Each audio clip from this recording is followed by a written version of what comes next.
What's going on? We're back with another episode of Rare Talk Podcast. I'm here with a very special person, Victor Urena, double Purple Heart Corpsman, CEO, founder of UndergroundHipHopBlog.com, a successful up-and-coming blog, and also a hip-hop artist himself. How you doing, Victor? How you doing, Anomaly? I'm a big fan. Thank you for having me as a guest. Absolutely, man.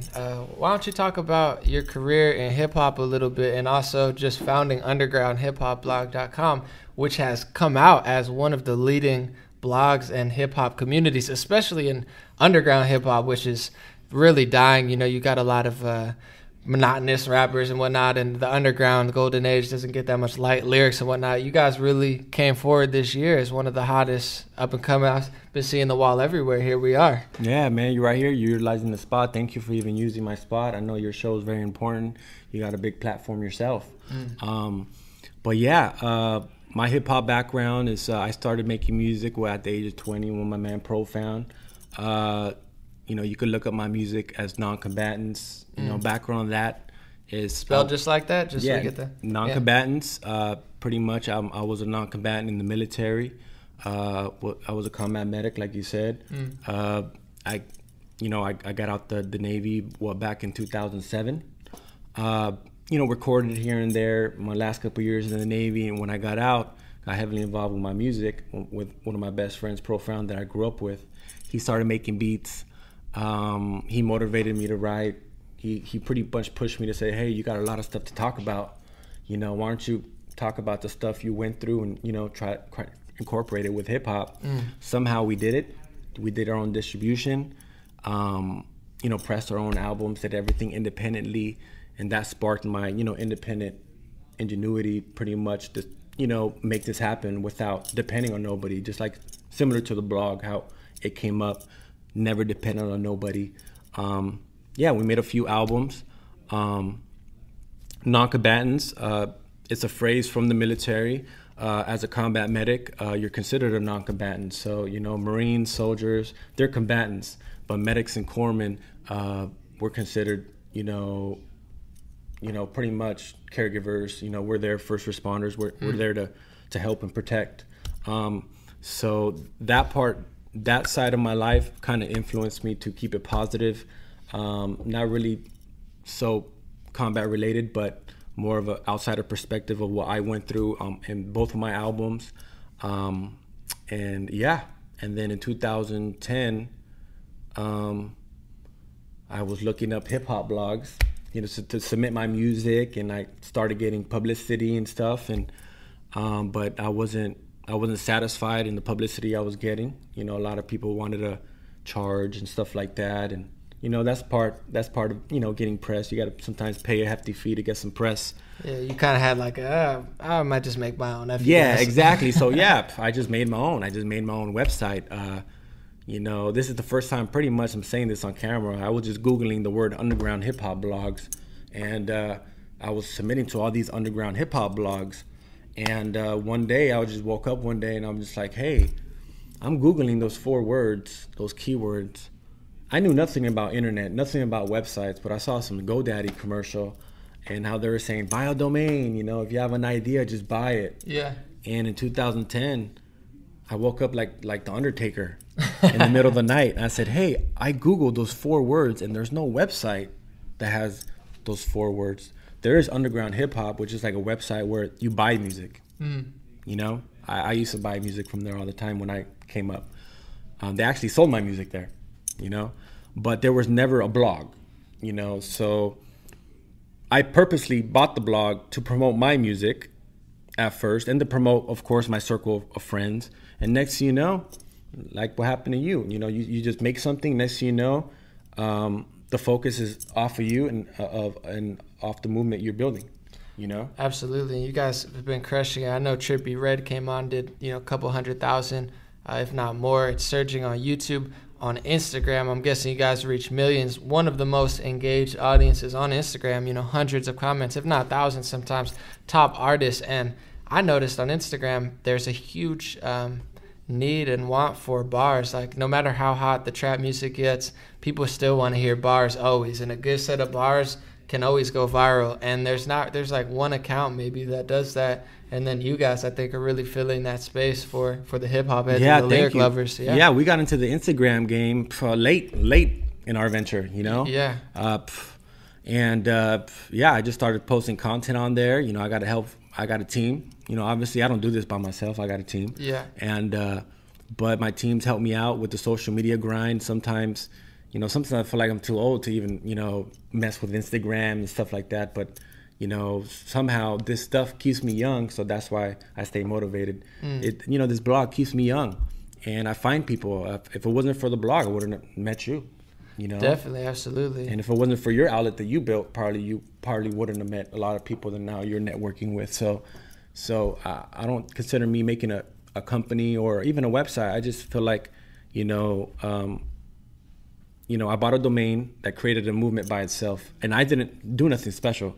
It's just all the artists that I posted on my website, somehow they've helped me grow to a substantial level from my bedroom, from an idea to a bedroom, and now this is our third office, and we're just keep on climbing up, with no financial backing, no sponsorships,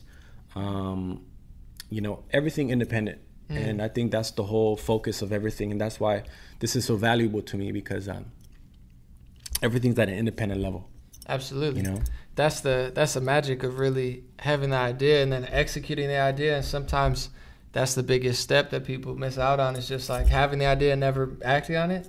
But sometimes the path kind of winds up. I know my freestyle got posted to some page, and then you guys hit me up, and that's led to all of this. So it's, what was that page? That page is like almost at 1 million. Freestyle bars or something. They're who I was talking about. They're the only other ones besides you guys posting like good rap bars, and even them, they don't post that much anymore. So yeah, and I found you too off some of your those intense political videos that you put out, but I really respect the free thinking train of thought that you have. So I'm a free thinker myself. So, I love when people speak their mind and they're not really sugarcoating stuff and hiding stuff, or, Definitely. When you speak your mind, you get a lot of respect from fellow free thinkers. So, I say, actually, me being a combat veteran, I sometimes relate to some of your videos because I got some of the, same thoughts, but sometimes I'm not able to express it. And, we look at channels like yours and other channels that I follow to get that fulfillment. Like, hey, I'm not the only one that thinks that way. I was going to say, you're definitely a free thinker, and that's what I like about you, among other things, is that you break, it's all about breaking the echo chamber here. Like, they paint everybody a certain way. Like, if this is your race, this is who you are, you got to think this way. Yeah. And as a double Purple Heart, someone that cannot be questioned, serve their country, you're definitely outside the box. You don't follow that mold. I know we just listened to a rap song that sampled Julian Assange. Yeah. Which is epic. I mean, that's if, we have to think on top of fight, of course, and show love. But, that type of thought is pretty rare, I think, in the community sometimes. And yeah, that's my solo stuff. I came out with 2 solo mixtapes after, I did the music with the group I had, me and Profound Non-Combatants. I came out with Convoy, Beats and Rhymes, Volume 1, Volume 2, and hopefully I find some time and get motivated and make a Volume 3. But I do have a little small fan base that keeps me motivated. They keep on DMing me saying, hey, when is your next stuff coming out? But, low-key, I'm so busy with the blog that, I'm fulfilled with this, but I have a small sense of urgency in making some new music and getting back into the swing of things and not even using the website. I built everything I've built through an independent type feel. So, I don't even promote my own music on this website. So, we'll make some new ones. What do you think the U.S. should do with Julian Assange? Oh man, that's a good question. Oh man, I respect the guy. I think we should bring him here. I think they think he's like #1 enemy, but in the age of transparency and the internet, he's kind of valuable. Like, I don't think the stuff that he's bringing is going away. Like, they just want him to go away. Well, he was the first people that I tuned into when he was exposing all the lies and all the fake news, and he pioneered that. Definitely, he pioneered that, and this was before social media, and. So yeah, I used to sample. I used to listen to all that stuff, and some of the stuff you said motivated me to make some songs, catering to his topics and totally, and fit my niche as a combat veteran, a free thinker. I never necessarily agreed with what I did over there with my unit, but we did accomplish a mission, and our whole set was you know, every deployment, any Marine Corps unit or military unit, you know, there's a mission, and when you go out there, you're supposed to focus on not focus on anything else. But when you disagree on stuff, and you know, you got to hold back on it until you get out. It's good they use that outlet when you get out, though, because I think Assange said, which is a good quote. He said, "If lies bring war, then maybe truth can bring peace." So you know, on a whole, like, of course, there's going to be battles to be fought that we have to fight, but to win the war is a total. Yeah, and for him to be stuck over there in the Ecuadorian embassy, bring him over here. It's kind of depressing because, you know, this is a country where, you know, we preach, you know, freedom of speech, and somebody, he makes a blog exposing all these lies, and now he doesn't actually hack it. They always say he hacks them and he steals them, but he's never stolen anything. He's never taken. He gets the same information that New York Times or Washington Post get. He does the same stuff, except he's just more accurate. Yeah, he's 100%. I really feel there's no difference between WikiLeaks and MSNBC and CNN. Yeah, he's just better at it. Honestly, he only drops material as opposed to, like, he doesn't say any other news. But when he does, it's 100% accuracy. CNN today, they came out with a fake report about Donald Trump Jr. that they came out with and retracted, and he was on Twitter blasting him, saying, "When is Google gonna penalize CNN for the fake news?" But it's true. I mean, he's more accurate than that. They already messed up today. He hasn't messed up in This like is the 11 definition years. of free thinking and speaking your mind and using platforms that, you know, guys like us created. But, you know, this is a hip hop platform. You're a hip hop artist yourself, you know. So all this stuff intertwines. And when it comes down to music, hey man, I've written about so much political music that it really resonates today as I look back at it. And it's still relevant. You yeah, know, I'm a big Immortal Technique fan. I'm a big, you know, cannabis fan. You know, people who speak their mind and don't sugarcoat shit. We might have to get Tech on here. That would be a legendary discussion. I'm a big fan of Immortal Technique. Yeah. You know, we actually interviewed him on the blog. My boy Pause One, he interviewed him 3 years ago. Yeah, we'll get him back. Yeah, we'll get him to do some bars. You know, hopefully.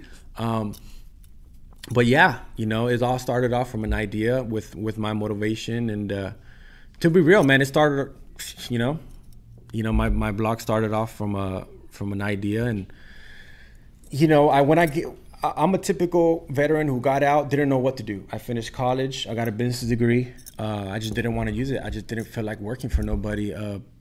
I hate people who complain. I hate people who don't stay motivated. You know, I'm to the point where I got to separate myself from a lot of people who are not on my level, if not, you know, lower than people.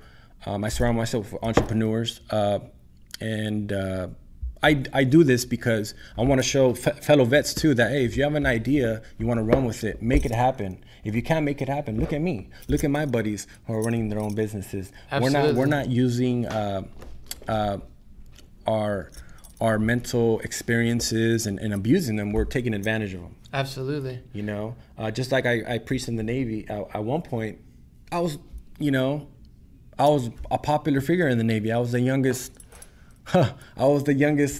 sailor to ever win Sailor of the Year, and that's factual. Yeah, that's you know, awesome. I can't really, you know, I talk about it, but it's actual facts. Yeah. I got nominated, and they gave it to me.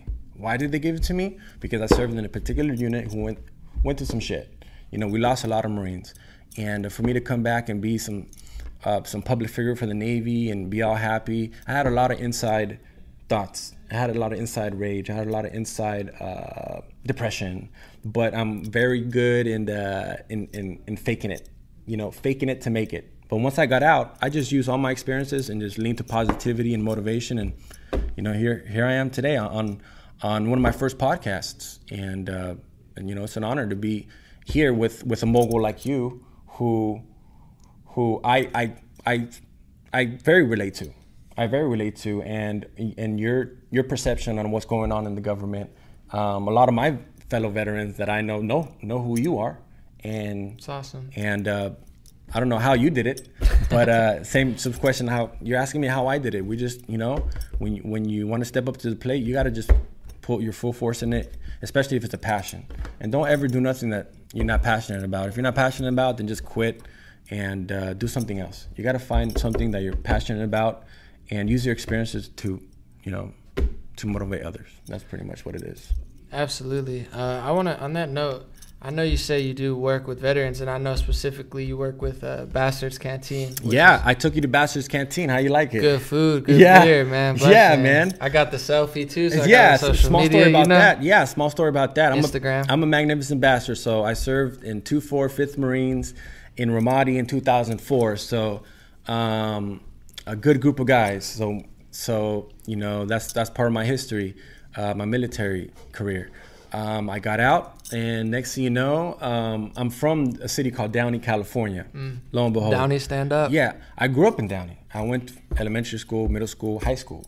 10 years later, I find out that, hey, you know, there's a restaurant called Bastards, and I never thought that, you know, a Marine that was pretty much part of my unit ran it. I just thought it was just a coincidence. Yeah, a coincidence, and a name that offended a lot of people. And I kind of figured. So I called the restaurant and I said, "Hey, who owns this?"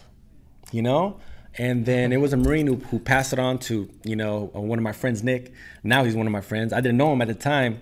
And then I just started hammering him with questions. Hey, how are you, Bastard? What Unit 3 service? What year? And next thing you know, he started hitting me up with the names that I was familiar with, that I served with. So pretty much like, you know, his guys, well, his seniors were my guys. And it just happened to pop up in your hometown. Yeah, and happened to pop up in my hometown. That's awesome. So I'm a big believer in, you know, God works in mysterious ways. You know, he lays down stuff for me that, you know, coincidentally, I feel like it's meant to be. I feel like he's built a road for me to not only be successful, but to network with the right people and to put stuff in the palms of my hands. And you know, stuff, you know, the whole saying, say, sometimes stuff falls on your lap. Absolutely. And then because of the blog, I learned web development. You know, I learned SEO. You know, that's something that I didn't have to learn, but it was forced upon me because I'm trying to do my own thing. When you do stuff independently, you're forced to learn stuff that is out of your comfort zone. That's real. And to any go-getters, entrepreneurs, whatever, listening, same thing with me. I was like, no one was listening to my music. So I was like, nobody likes me. I got to figure out a way to get people to like me. And you like learn digital marketing because you're like, how do I get people to hear it? How do I get people? That's SEO on the website. That's, you know, so next thing you know, they're impressed that I run this website that's growing and, you know, and a little something about veterans. Veterans like taking control of shit, you know, especially when you're very, you know, you feel like you're part of that group. No matter what, any Marine, any military unit, you're part of a distinct family. It's a fraternity. It's a fraternity of friends and fellow warriors that bond will never go away. So they happen to be using a website guy that, you know, that nobody knew, who was pretty much across the country. And I volunteer myself like, hey, let me take over the website. I'm a bastard. I think it might be a good look. And I've been running the website for 2 years. And the Instagram, posting delicious food every day. And it's not, I scroll and I'm like, and that's not necessarily me. I start sweating. Yeah, that's not necessarily me, but that's the owner taking initiative too.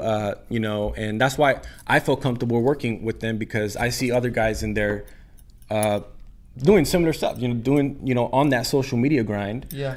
And without waiting for somebody. About to open the second location too, right? Yeah. Those are the type of people that, you know, you need to work with. People who don't wait for shit. People who take initiative, and you know, when you form those group of people, you can only go up. You can never go down.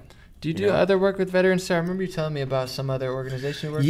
Yeah. Like I said, stuff falls on the palm of my hand sometimes, and it's meant to be. The owner of Bastard's Canteen, you know, Nick Velez, he introduced me to Save the Brave. You know, something that I never heard before.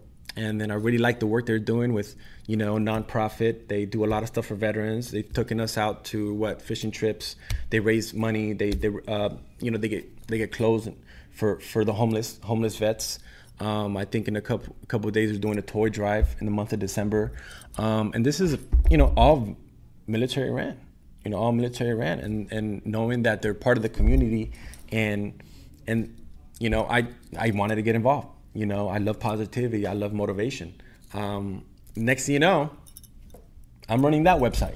Nice. You know, and and so I run a couple websites. But my main focus is the Underground Hip Hop Blog. But of course, anything I do on the side, of course, is military oriented, because that's my background. You know, you're a product of your environment, and if you get into something that, you know, you don't have experience with, it's not going to work out. So I just feel like they have the confidence in me, because of my background of you know, the website. They trust me into maintaining their websites, and that's a fulfillment that I never thought that would happen. You know, all because I made this music blog.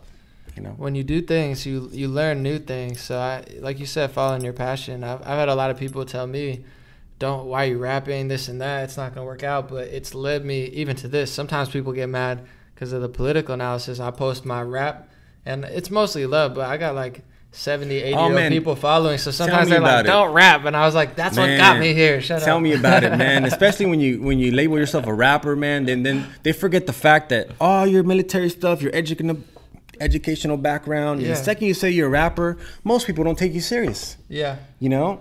Well, they got to sometimes. And then, when you do enough. You know, but when you prove them wrong, hey, they can't say nothing no more. I think some people just don't want to hear the music, but it's like, okay, you might like hearing me rant about Trump for 40 minutes, but you might not be my niche market for the hip hop community. So sometimes I just block people to be mean, because I'm just like, all right, you don't deserve to hear the live streams anymore. You're blocked for making fun of my music. I guess yeah, you know, I've gotten it, but somehow I found a way to capitalize on the niche market of the veteran community. So, you know, because of the friends I created in the military, they're the ones who share my music. They're the ones who appreciate it, and that's all that counts. Yeah. You know, if you focus on the people who appreciate your music, appreciate your grind, appreciate the entrepreneurship, you know, the hustle that you have. That's true. Then you know, you learn to focus on those people and just shun all the other haters and people who you know, undermine you or don't understand what you do. That's true. You know? At a certain point, you can't please everyone. Yeah. Keep the circle small. Keep the haters on the outside looking in the windows. Yeah, and so far, and then close the shades. So far, I kept every single one of my friends, man. Every single one of my friends, man. They, you know, especially with my military background, they all, you know, I never thought that I'll get so much respect. Yeah. You know, anywhere I go, the second, you know, I say I got 2 Purple Hearts, it's just like, I don't know. They, you know, I get so much respect, but I owe that to the unit that I serve with. So, it translates. It translates to, you know, I tell people my background, and then I feel fulfilled because I was part of this specific unit, 4 magnificent bastards who suffered the most casualties in Iraq. And no lie, it's on paper, we suffered the most casualties in Iraq in any Marine Corps unit. And I happen to be in a specific company.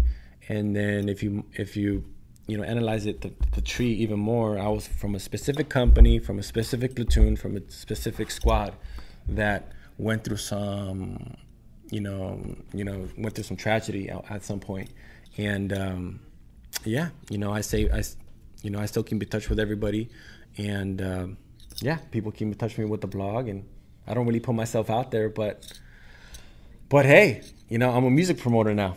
Things travel fast, especially that wall. There's been a lot of hit bar sessions or mic sessions that have come up, and I see it everywhere. I posted it recently on my page. That's amazing. Now that you're talking about it, that, you know, all of that stuff you say, you want to give it back to your crew, and then the canteen pops up in your town, and I mean that type of stuff. You can't plan.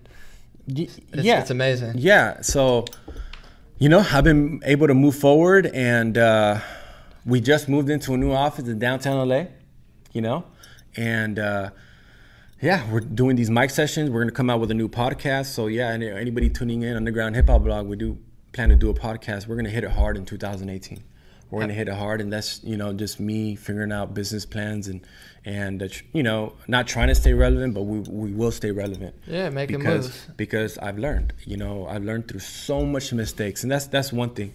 When you make so much mistakes and you lose a lot of money, sometimes you got to lose so much money to get to where you're going. Sometimes you got to put money in my bank account and then let me no. You know, I got first after making music, I started doing shows. Yeah. In Downey, I started doing shows. From throwing shows, going to South by Southwest, trying to market my company, sacrificing hotel rooms, expenses, marketing dollars, getting fucked. You know, every successful or growing company, the people who are running that company, 99% of them have gotten fucked in one way or the other. You have to succeed, right? It's like you got to make so many mistakes and learn from them. And I've gotten fucked so many times because I've depended on so many people. I've just learned to, like, you know what? The old saying say, don't depend on nobody else. Just do your own thing. Walk your own leash. You know what I'm saying? Put that leash, like that picture I posted, an entrepreneur picture of a dog walking himself, That's real. And I definitely learned too, going through the hip hop stuff. When I was younger, the biggest mistake I made, and I had things kind of popping, I thought someone was going to come along and do something for me. If I would have known now and just done everything myself, it's all good. I'm in a good place now, but people think that, especially when you don't have things popping, like, oh, someone's going to do this. I need this person. I need that. They're never going to come unless you help yourself. Yeah. To the point where then they're going to want something from you, but just do everything yourself, like every aspect of it, management, this and that. Maybe you'll get a good one, maybe you'll find one, but don't wait for it. That's the most overrated thing, thinking someone's going to come save you. Yeah. That's, if you wait for that, you're going to be waiting forever. That's real. Yeah. And, I started making music with another guy called Upwards. I came up with him because we were mutual fans of a veteran rapper, Memphis Reigns. If you guys don't know who Memphis Reigns is, look him up. And he's a captain in the Army, and he just got selected to major. I grew up listening to his music. And when I started doing shows, I booked him at one point, and next thing you know, I met one of my friends, Upwards. He was a rapper, and then I made a whole mixtape with him. And then I generated another fan base.